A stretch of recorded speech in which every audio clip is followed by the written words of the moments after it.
Ladies and gentlemen, from Germany, broadcasting to the world and beyond. You're listening to the Hardcore Sell Show. We talk, you listen. This is your host, Lily Mazzani, presenting to you the most interesting guests about sales and personal development. Stay tuned. Let's get on with the show!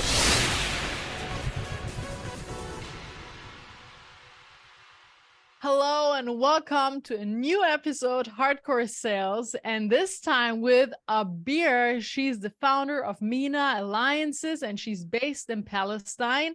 And I met Abeer when she was traveling in Germany and setting up her business here in Germany. So thank you for taking the time, Abeer, to tuning in from Palestine, all the way from Palestine here. You're actually my first guest from Palestine. Welcome. Thank you so much. It's a pleasure to be with you today, Lily. Thank you, Abeer. And do you want to introduce actually yourself and what MENA Alliances is actually doing? Okay, my name is Abeer. I'm social impact tech entrepreneur, very passionate about connecting talent with opportunities. This is my passion. I born and grow in refugee camp in Jordan for 12 years. Then I moved to live in Palestine, where I'm living today. I have a technical background, so I'm computer system engineer, and I hold my master degree from University of London in the UK in business innovation with entrepreneurship. I'm leading today a company called MENA Alliances. MENA Alliances is social impact tech company. This company it's trying to solve two main problems. The first problem is, as you know, in the Western world, there is shortage of talent, which impact a lot of businesses to grow and also to do digital transformation. And that's really impact badly the business. And during my study in UK and also traveling in Europe and in US, I found how this problem impact the business. On the other hand, I'm from the Middle East and North Africa. So as you know, like we have a very talented people and we have a high young population, and most of them, they are very highly educated. However, they lack the opportunity to work. So what I'm trying to do through MENA Alliances to bridge this gap between lack of opportunities and shortage of talent, and to solve the two problems through using on the remote work. So in this way, I connect global businesses and startups with top talented and vetted, like developers, engineers, and translator, and marketers, and sales, and designers online together. In the same time, we offer like a training for women and young people in disadvantaged area. So that's basically what I'm doing at MENA Alliances. Till now, we offer more than 700 job opportunities for women and young people in Palestine, Jordan, Egypt, and also in Algeria and like North Africa.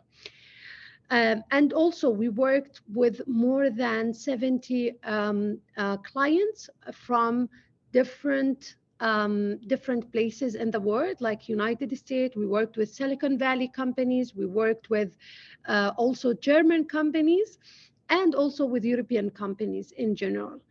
And we trained more than 3,000 women and young people on skills that enable them to work online. By the way, Lily, I want to say that when I created the company from scratch. I created it from my home with no capital, with just laptop and internet connection. That's exactly my story. I started off in my kitchen with one laptop and internet. I had no Wow. client base, nothing to go. So I have a lot of respect for that. Um, how did you find, first of all, you're not only training and teaching, developing women and young people, but also men, right? Yeah. Yeah, I'm also What's offering job opportunities for them. It's yeah, not like train them, but also yeah, I offer job opportunities. yeah. How how comes uh you made started business in Palestine, but you ended up doing business like with Silicon Valley. I mean, what's the story behind this? There is a gap. Like you're here in Palestine. Next thing I know, I hear is like you're doing business with Silicon Valley. Everyone wants to do business with them. So Yeah. how did it come?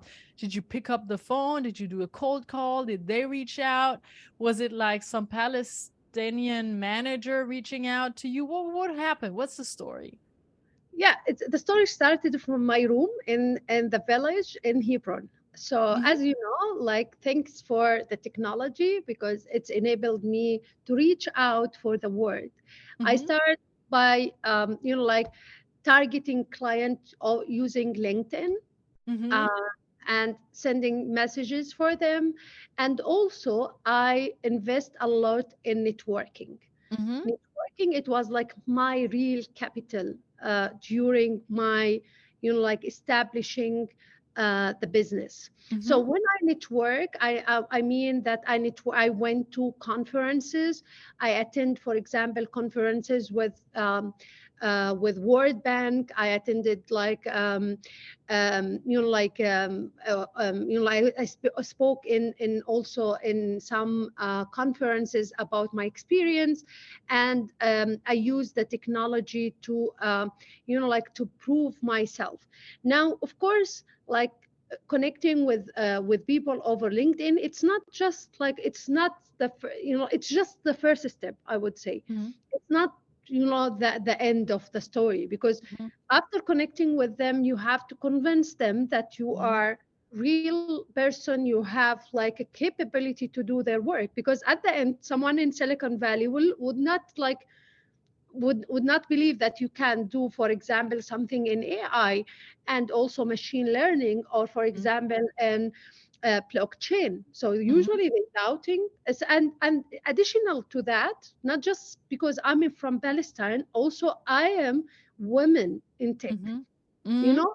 Can you imagine? This is combination of complex things for me. It's always was like difficult to sell at the beginning, but also the number of failures mhm, and doing sales, it's enabled me to think about innovative ways, so how I can reach out to them, how I can build connection with them. So I connect also with consulates in United States. I connect with friends mhm, um, in United States. I participated with the programs to empower women mhm, in the United States, which enabled me to build more connection in United States. So those people connect me with others and connect me with others. And this way, I become like I have like network, a big network, like that all of them they try to support me and also help me. I would not say it was like easy. It's always difficult because you have to do additional work to mhm, prove yourself. It's not like coming and say, "Oh, I'm from Germany. I can do the work for you," because already Germany have like reputation, mhm, like a global reputation, and everyone know what Germany do. But someone like me, I have first of all to tell them that, okay, we have internet. We are not living in tent. It's just like very important to tell them that. Oh So my God. so and then you have to say, okay, as a woman I studied engineering, I know how to do the things. Okay, this is the second thing. Then you have to convince them that we are not in the war all the time, so we have internet, we have infrastructure, we have laptops, and we can do the work for you.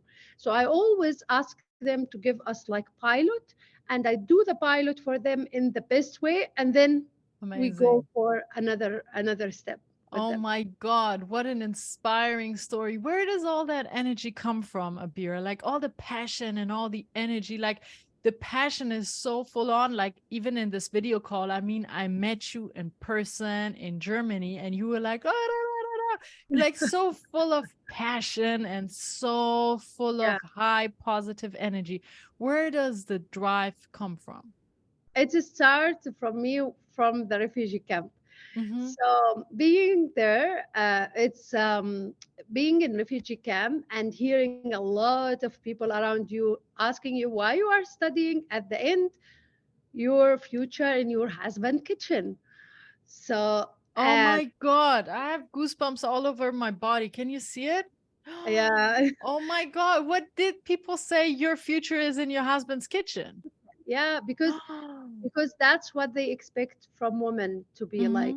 Mm-hmm. That's the future where everyone expects you as a woman to have, Mm-hmm. especially when you are living in refugee camp with limited Mm-hmm. opportunities to get outside of the camp to find jobs. Like, so no one at the beginning believed that I can do it. So they say, don't study hard. At the end, it's like it's not your future to be something else than being woman in her husband kitchen, even not in his home, in his kitchen. So this is, like make me angry. So I said no, no. I believe it's the education what give us like key to have or to be free and to find our path. And also my religion also inspired me because we are focusing on our religion focused on the education. So the first Quran surah said ikra, which means read, read, read, which means how it's important to educate yourself. And I believe that God will ask us about how we used this education, how we use our money to serve others, because that's what I believe in, and that's what the source of my motivation. That at the end, as a person on this earth, I have a message in this life, and my message is to make the world better, and to make the world better, but in my own way. So for example, you do that through your podcast, through sales, through enable people to like to expand their business. My role here, or my message here, is to give people opportunities, to give them resources to thrive, to succeed. This is my message in this life. So it's more than it's just money for me. It's just like it's not like money. It's giving people hope, giving them like resources to find their passion, to work, because people in refugee camp or in conflict zone, they don't see like what other people see. Like they don't have opportunities. They see death all the time. They see walls all the times. But I want to give them this opportunity to start dreaming, to start a dreaming future. This is my message in this life. How do you end up being so much full of love after being in a refugee camp for 12 years? And I'm starting to have tears in my eyes, honestly. Like I have so much respect for you and your Thank story. you. I kind of feel like I'm almost crying. And I think you can see the tears in my eyes. I can just hold it back. How do you end up being so full of love Yes. after having faced what you said, like death, walls, limitations, Yeah. prejudice, and all that kind of stuff? And people saying, don't study, you will end up being in Yeah. a kitchen, and you know. Yeah, I think I believe it's when you give people here you where you will find happiness in the life. This is my belief. So I love giving. other people's, because also in my career path, in my path as a human being, as a woman in refugee camp, ended to live in conflict zone after that, without this kind of support from my teachers, from my family, from my, like mentors, I would not ended with this kind of success in my business, because all of them believe in me.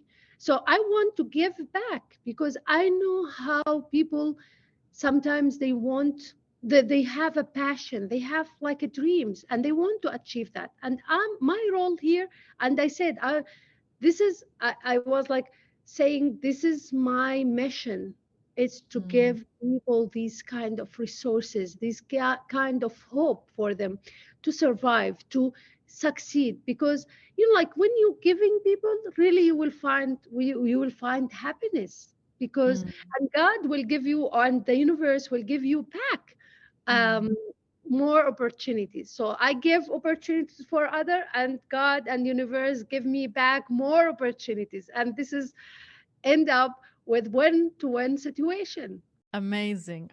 Yeah, 100% fully agree, because that's the circle of life, let's say it that way, or circle of energy. You give back good, it comes back to you multiplied, comes Exactly. back to you from places, people you would have never imagined you would be in that spot and being so blessed, because other people see you, hear you, and feel your energy and the good vibes. Is the Western market, are the Western companies really open? Like, is it an easy, well, easy might be the wrong one, but I mean, obviously you have to put some work and energy and effort to it, but are they open, like culturally and in their mind and emotionally, to hire Middle Eastern talents, let's say? Are they open to it, or do they have prejudices? At the beginning, when I start in 2013, it was like not easy. Hmm. It was like difficult to believe that they can work remotely.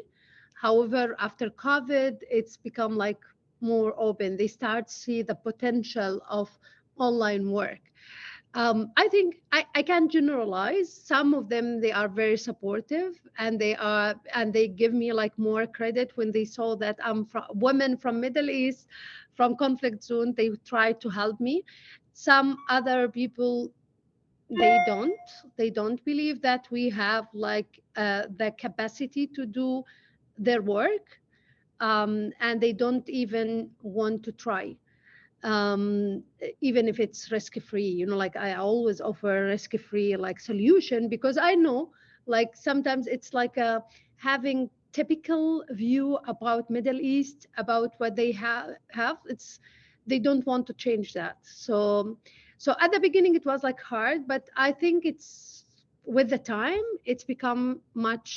um it's become much, I would not say much easier, because it is still hard. It's still hard to convince people.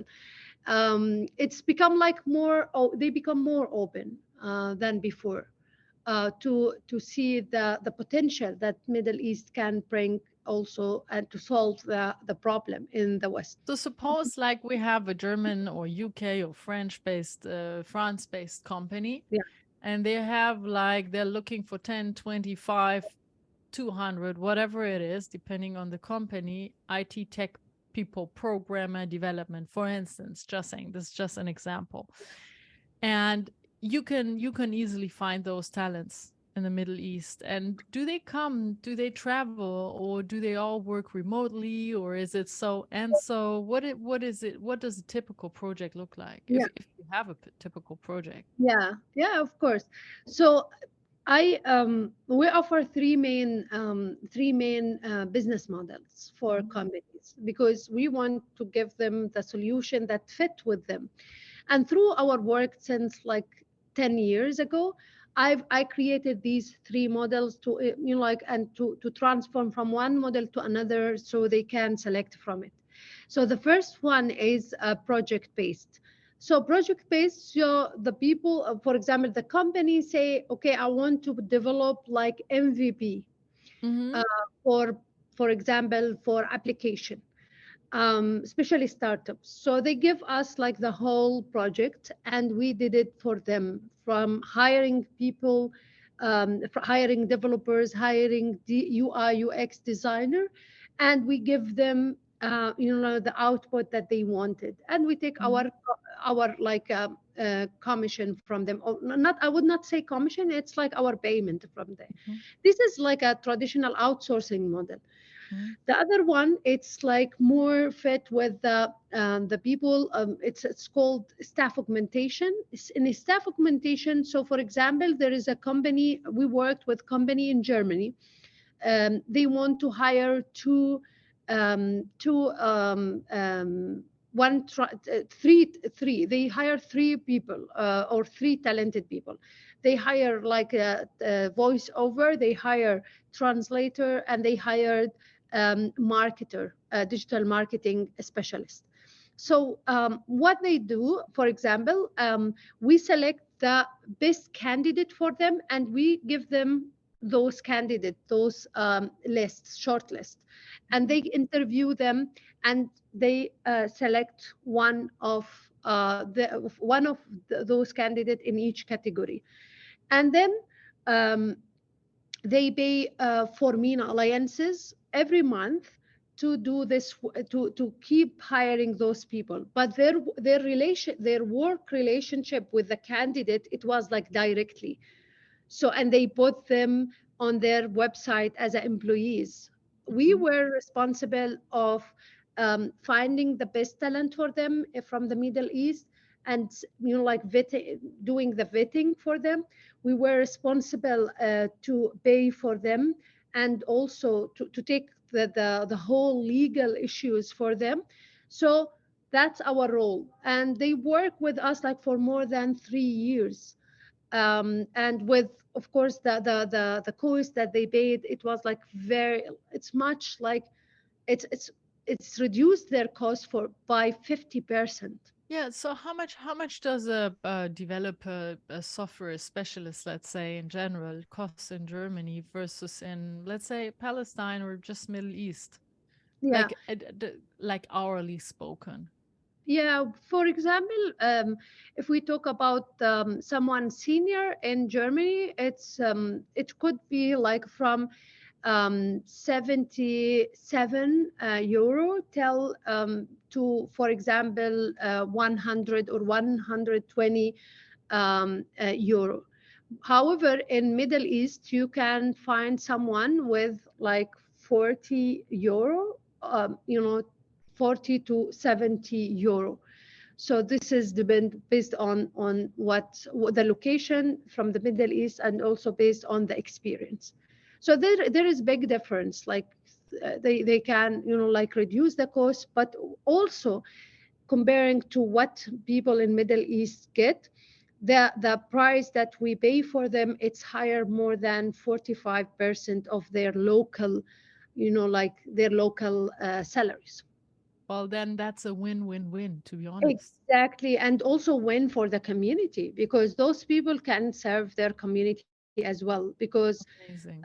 this is also part of our model. So, for example, the people who get employed by the client, also we ask them to do like a voluntary work, or for example something to initiatives in the community to make the, or to solve the problems that exist in the community. For example, teaching software development skill developers in marginalized area, or for example cleaning the environment, the universities, doing like going to hospitals for supporting like kids in the hospitals. This is something that the people do. There is many ideas, and we ask them to create this idea by themselves.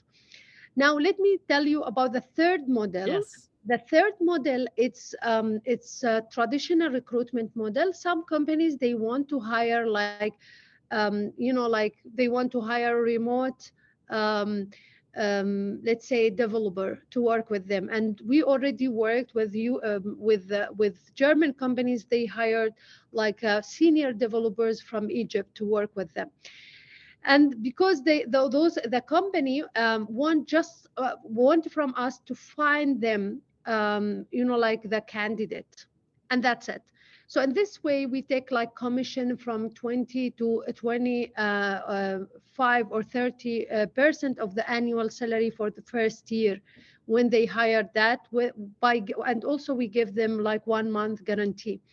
So in this way, they hire this person and find this person. This person can also travel to them, or it could be like also working with them from their home country. So basically it can be also like moving the country and or traveling and or 100% remote. Okay, I would say most of the, or I would say all the hiring that we did previously was like completely remote. Yeah.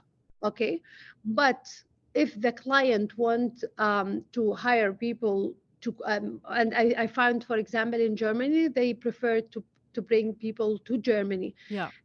We are open for that. So Oh. we are open if the candidates want to travel, we are fine with that as well. Yeah, We can. because I had a customer a couple of weeks ago, and he had hired talents from Iran straight from the university into his IT development Yeah, team. So I mean the companies, and I was talking to him Iranian. I was like, hey, like you come from my home country, and we're talking, and he said, yeah, we got hired. Like German companies even hired them straight. They were recruiting from the universities, and yeah, they gave them visa and sponsorship and whatever it was, helped them to find a flat and everything, got everything covered, all costs, everything, so they can actually come and work for the company. And I mean, IT doesn't require necessarily to speak German, right? I mean, English yeah, is the language of yeah. IT and tech. So especially when you're like in programming. Yeah, exactly. But I also keep the options open, especially for women, because my goal is to hire more women. Okay, and like in Middle East, it's not easy to travel. Like especially as a woman. So I want those talented women to get the opportunity to work, even if it's remotely. And I think Yeah. now it's everyone open for that. Even the people in Germany. I have been in Germany for 3 months, last 3 months, and I found that even the German like employees, they prefer to work from their home. Yeah. It's become like a trend now, even in United States. I have been in United States in June. They also there is a trend now to just work from home, or to come, or to have a hybrid model, which is open. Like, why we should limit ourselves with a geographical area? So anyone can work and travel, and can work from any place in the world, which I So believe it's more flexible. So you started off your business in Palestine. You have an international client base. And then when I met you in Germany, you said you're looking for opening your business, Yeah. like having a office in Europe. And I recall the conversation back then. It was we had a choice between UK and Germany. And then last time I talked to you, you said, well, I made my decision. It's Germany. So why would you settle down in Germany for your office branch, and for instance, not UK or other countries? Like, what was the, let's say, thing that made you do this type of decision? Yeah, many. I take took into consideration many aspects when I decide. First of all, I like the life in Germany. I feel it's like I was like in Mannheim, and I felt that it's very diverse culture, and they accepting people from outside, which is make me like feel like I'm at home. They welcoming me, and also they support me. So in many ways, they support me in doing introduction for other businesses, and also they support me in offering me like a consultation about like the system in Germany, and also the other stuff, like for example legal issues, taxation system, all these stuff. the third one, I felt that also it's about the, I felt that it's Germany, it's part of the European Union. So I still can reach out to Europe if I want, and I can travel easily to these areas, and also to offer value for them, not just in Germany. The other also reason, it was I felt also it's more about, like, like having I like the how the government support, or they encourage entrepreneur to come to Germany, which is, for me, it's very important. If the government has the mentality to support and to attract more entrepreneurs from outside and more talents from outside to serve, and also to serve the economy, and also they open for them, like, the space, so they can succeed, become successful, and also to offer their services. I find this is very attractive for me. Like, I like this mindset that they have, like, which is very important for me. I don't like people to deal with me like as a person from the second, like second level. And I found in Germany that everyone like the same. So I like that. Um, the other thing, it's also for me, Germany, Germany has a values, and this is for me very attractive.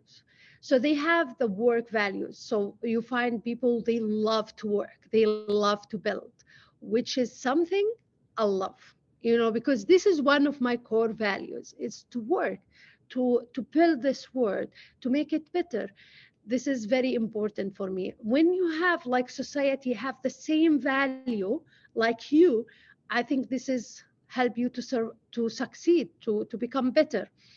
And also they have, I love Miracle Megan.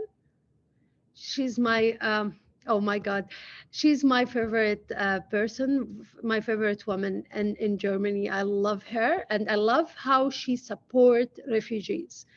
And I just, like, watched Lily, her, on Netflix. I watched like a movie, or like a documentary about her, and I love the story of her. And when she was, like, in, like, she has the wall, she was like, so, like, she faced the challenge of lack of opportunities, because she was, like, from the other side of Germany. And how she was, like, working hard to prove herself, and how she succeeded, and how she, like, become like authentic leader.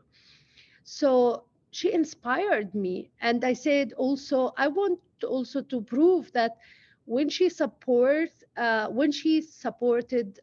refugees, she make the right decision, because she gave them hope. And my role here also, as an entrepreneur, is to make those refugees become, like, more productive, more adding more values to this, to the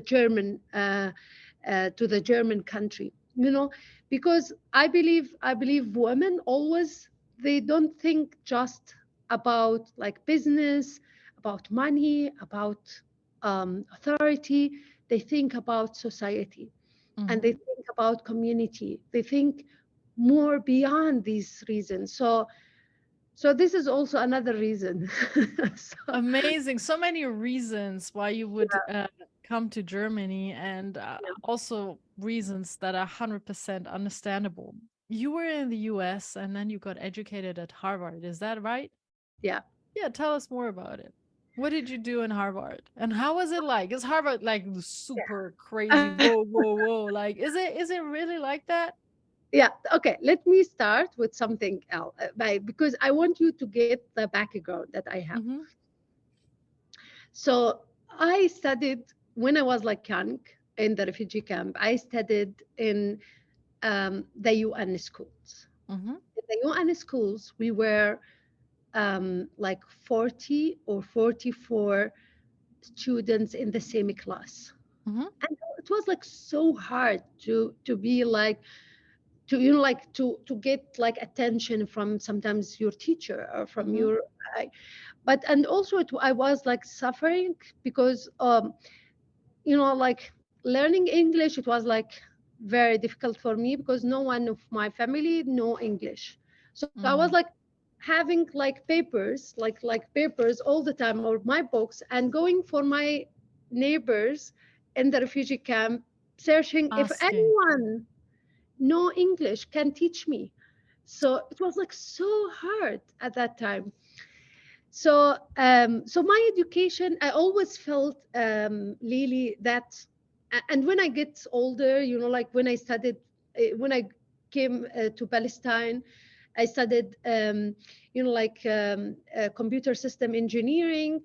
I still found that I have doubt in myself because I said, who's I am? I studied in refugee camp in UN schools. I did not, I did not get like quality education. So I always have this doubt. So I always feel that people better than me. I always say, no, I'm not like them. And this is, by the way, me, uh, impacted my confidence in myself, even in business. But when I went to live to when I get my scholarship in for UK, I uh, I went there, and this kind of problem inside me and the barrier, it was like very obvious because I was like going to the classes in UK and in my university, and I was like, everyone was like, like in UK, especially London, they are very like privileged people. They Mm-hmm. get to study in very top schools, and I was like always asking myself who I am to get like this education. Like it's just like because I get the scholarship, that's why why I am here.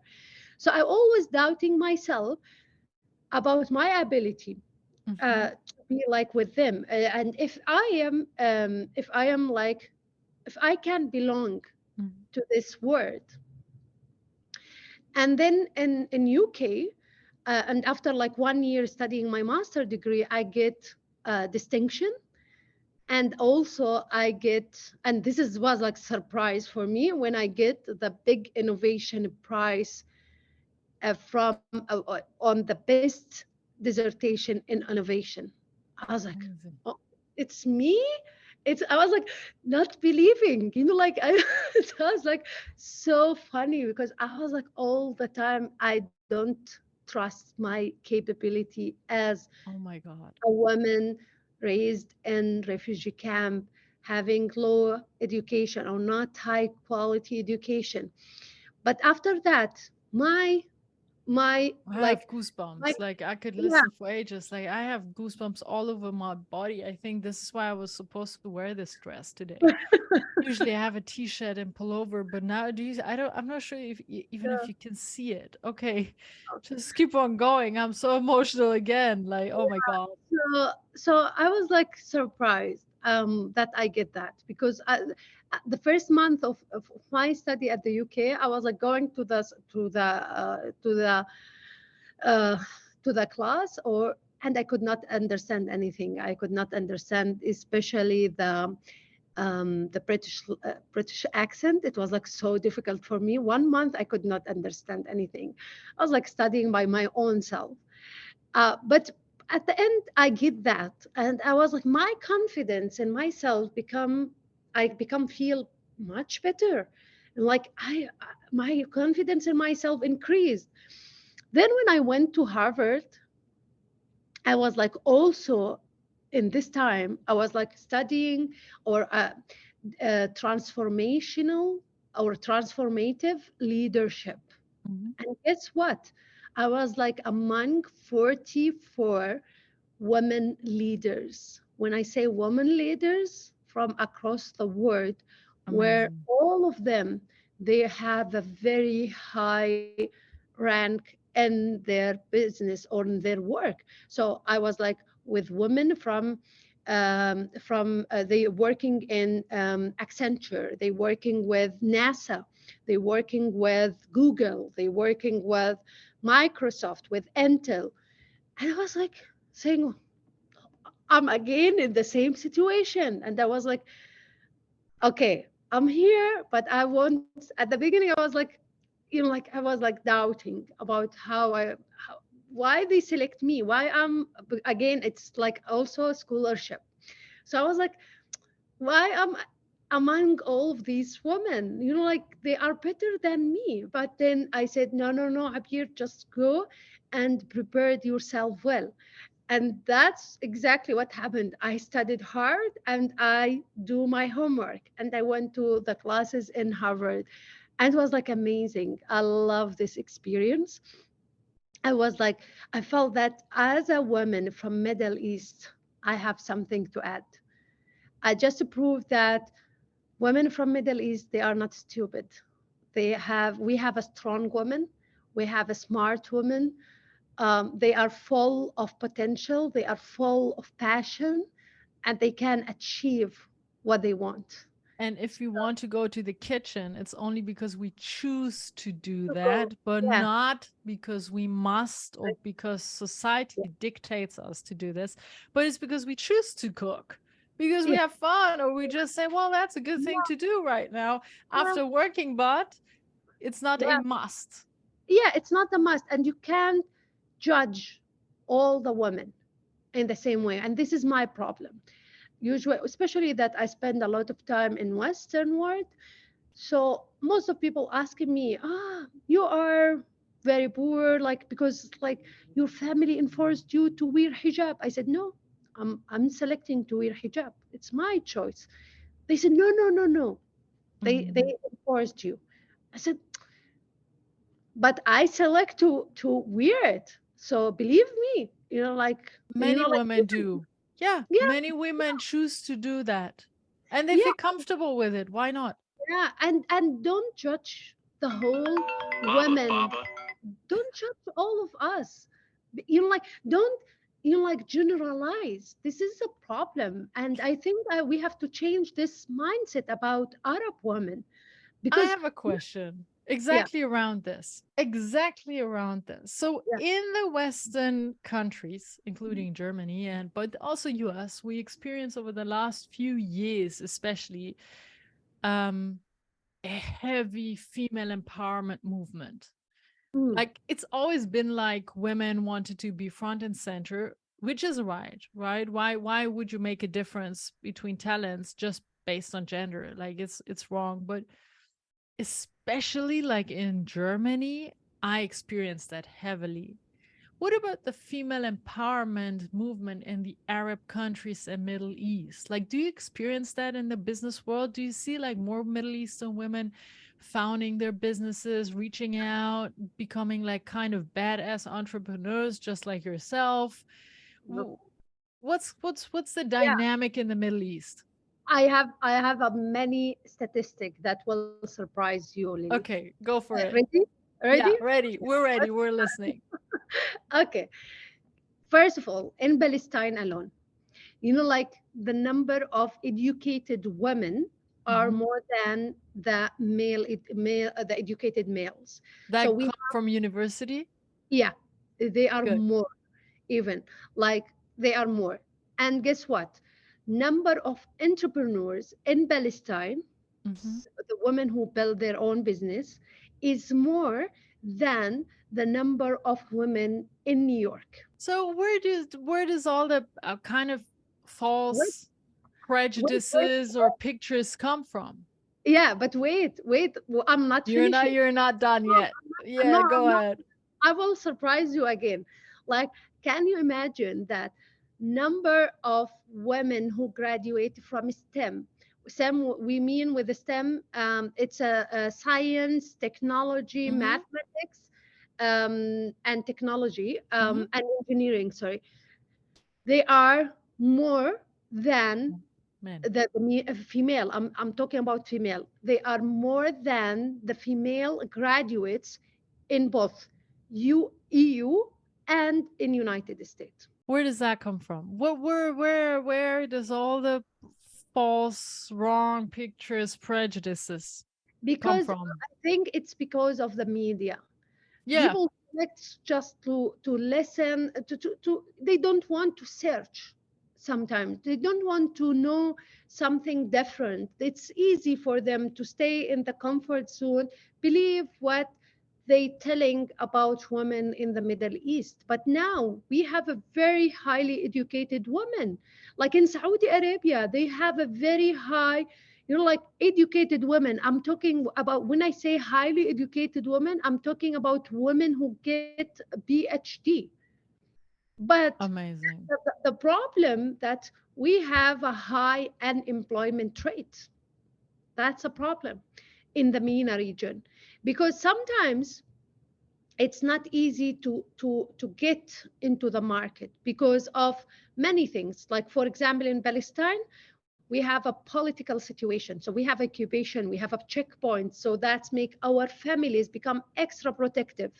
They don't, they are afraid to allow us to go for another city to find jobs, because that's mean that in any time we get like incursion by occupation, by soldiers. You have to go to cross checkpoints, so they prefer their daughters to Daughters stay, to yeah, stay at home. stay at home.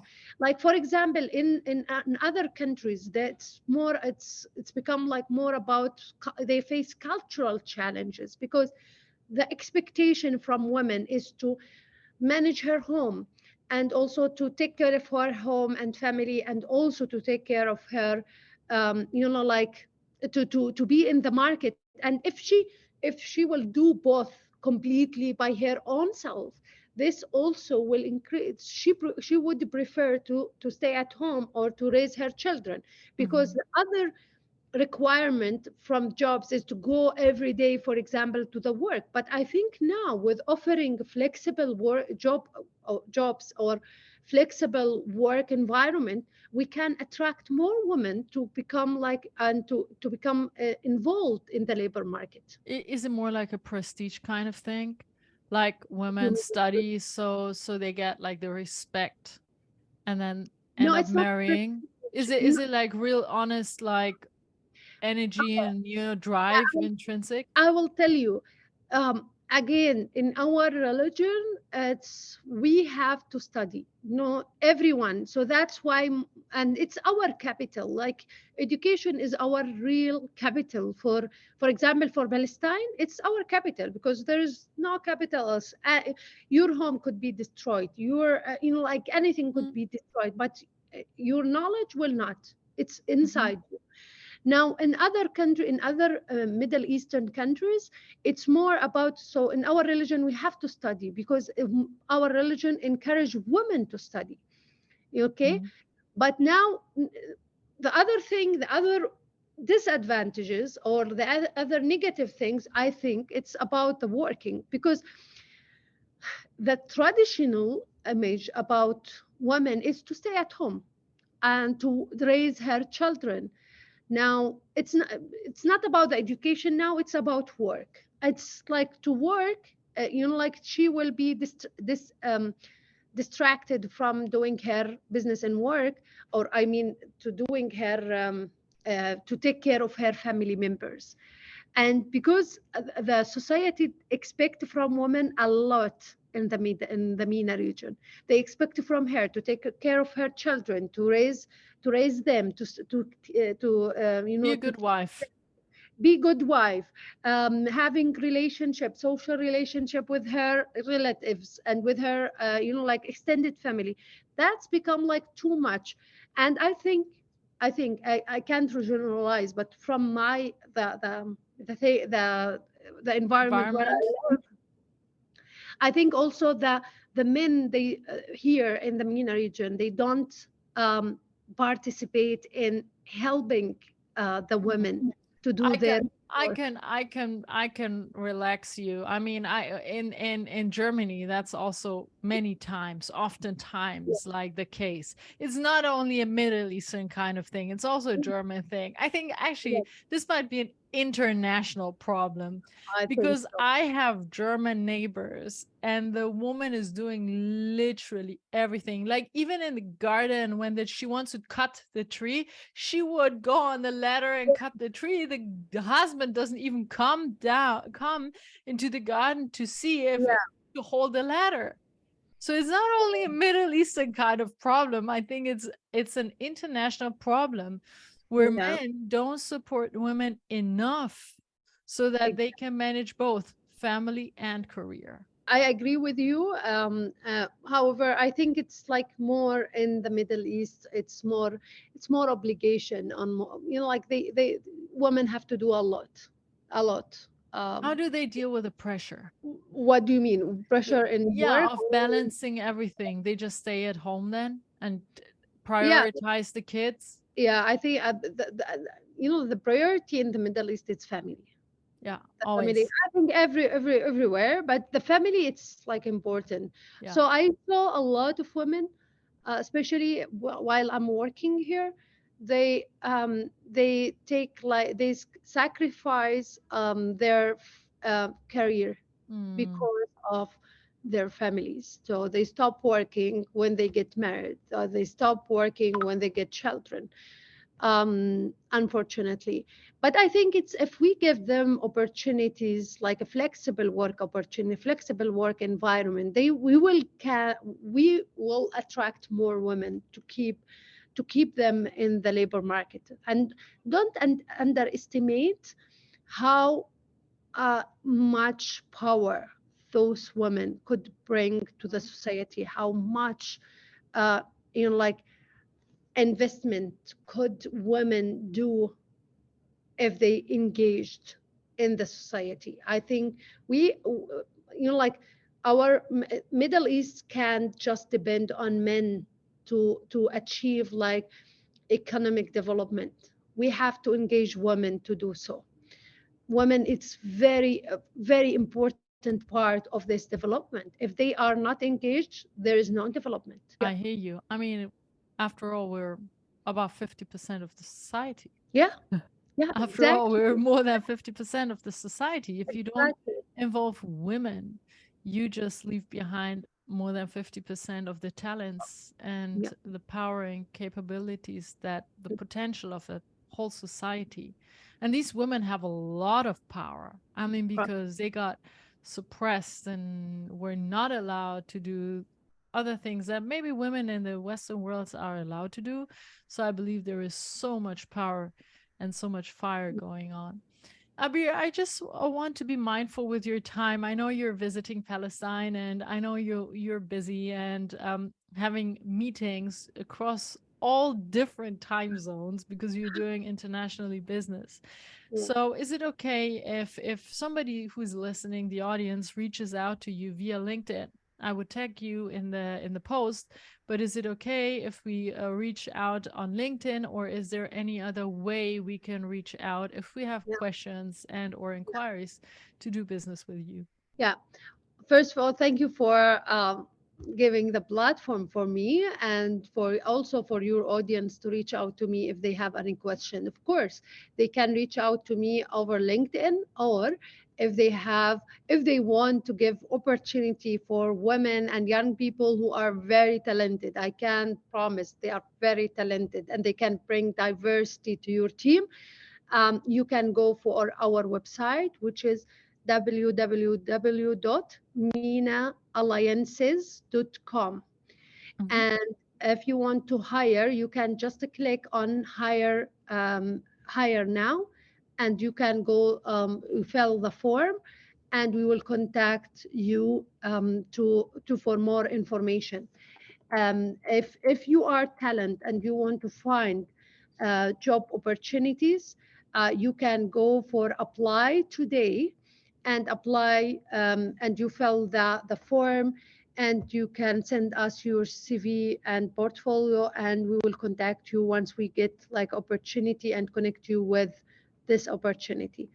So the website is one tool. The second one, it's through the LinkedIn or through my email, abeer@minaalliances.com. Thank you so much, Abeer. Best of luck for your business and for your personal life. Thank Thank you. you so much, Lily. It was like really a pleasure being with you on your podcast, and thank you for your invitation for me. For more amazing content around sales and personal development, follow us on YouTube, Instagram, TikTok, and LinkedIn.